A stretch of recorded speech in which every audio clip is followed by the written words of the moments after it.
In this lab, we will take a basic look at CDP, Cisco Discovery Protocol. CDP is a Cisco proprietary protocol. It is used to share information about other directly connected Cisco equipment, such as the operating system version and the interfaces by which they are connected. There is also a vendor-neutral protocol called LLDP, or Link Layer Discovery Protocol, which I will talk about in another video. Try to complete the lab yourself first, then continue watching this video if you have trouble, or watch it after to check your solution. Step 1 is to use CDP to identify which interfaces are used to connect the routers and switches. CDP can only display directly connected neighbors, so switch 1 should have one neighbor, R1. R1 should have two neighbors, switch 1 and R2. R2 should have two neighbors, R1 and switch 2. And switch 2 should have one neighbor, R2. Let's check on switch 1 first. Enable. Now let's use the command show CDP neighbors. As you can see, switch 1 has one neighbor, R1. It is connected to the Fast Ethernet 01 interface. Remember, local interface means the interface on this device, switch 1. Under capability, there is an R, and if you check the capability codes list up here, you can see that that means router. Also, check the port ID. This is the interface of the remote device, in this case, R1.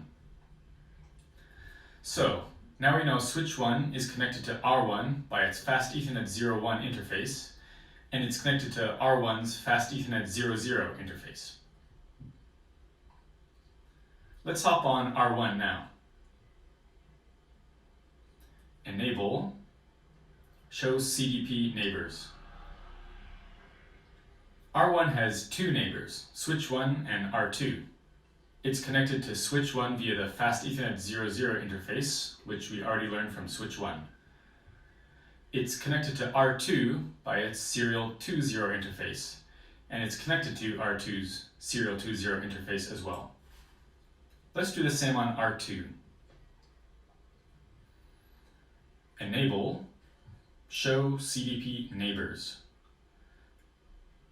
As we already saw in R1, the two routers are connected by their serial 20 interfaces. Also, R2 is connected by its Fast Ethernet 00 interface to switch 2's Fast Ethernet 01 interface. Finally, let's go on switch 2. Enable, show CDP neighbors. As we already saw, switch 2 is connected via its Fast Ethernet 01 interface to R2's Fast Ethernet 00 interface. That's all for step 1. Step 2 is to determine which side of the connection between R1 and R2 is DCE and which is DTE. I mentioned in a previous lab that serial connections have a DCE, or data communications equipment side, and a DTE, or data terminal equipment side. Remember that the important difference is that the DCE side has to provide the clock rate of the connection. We don't use CDP for this, it's just a bit of review. Let's go on R1. Show controllers S20. Remember that the routers are connected by their serial 20 interfaces.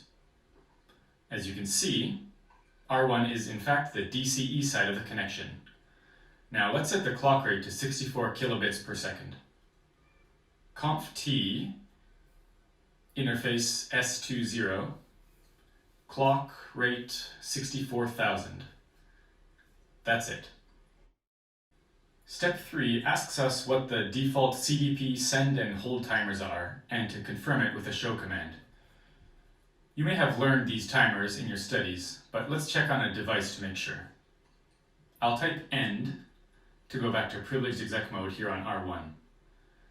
Now let's use the command show CDP interface. This gives us information about all interfaces, their status, whether CDP is activated on them or not, and their send and hold times.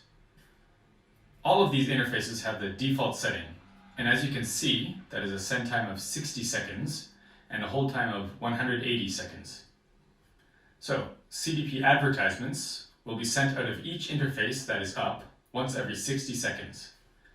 Also, if R1 doesn't receive an advertisement on a particular interface within 180 seconds, it will assume that whatever neighbor that was there no longer is. That's all for step 3.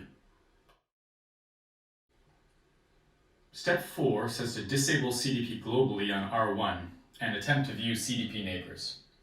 So let's go into global configuration mode. Conf T. The command to enable CDP is CDP run, although it's enabled by default. We want to disable it, and that is done with no CDP run. Now let's check CDP neighbors. Do show CDP neighbor. We get a message indicating that CDP is not enabled. R1 won't send any advertisements and will ignore any it receives. Step 5 is to enable CDP globally again on R1 and immediately view the CDP neighbors. CDP run. Do show CDP neighbors. We re-enabled CDP, but no neighbors appear. Why is that? Well, because the CDP send time is 60 seconds by default, it can take a bit for our neighbors to appear again. If we were to wait a minute and enter the command again, they would appear. Step 6 is to disable CDP on the switch interfaces connected to PCs. Because CDP sends information about the device, for security purposes, it is a good idea to disable it where it isn't needed. 2 PCs are connected to each switch. So let's go on switch 1 first. Conf T. Now, we don't want to disable CDP globally, so we won't use no CDP run. We want to only disable it on fast Ethernet 03 and 04. We have to use interface configuration mode for this. Since we'll be using the same command on each interface, let's configure both at the same time. You can do this by configuring an interface range. You can enter interface range configuration mode for fast Ethernet 03 and 04 with this command. Interface range F03 space hyphen space 4. As you can see, we are now in interface range configuration mode. This is very convenient when you're doing the same configurations on multiple interfaces. Now, CDP enable is used to enable CDP on an interface, but it is enabled by default. To disable, we once again use no in front of the command. No CDP enable. Okay, that's it. Now let's go to switch 2 and do the same thing. Conf T, interface range F03 to 4. No CDP enable. That's all for this lab.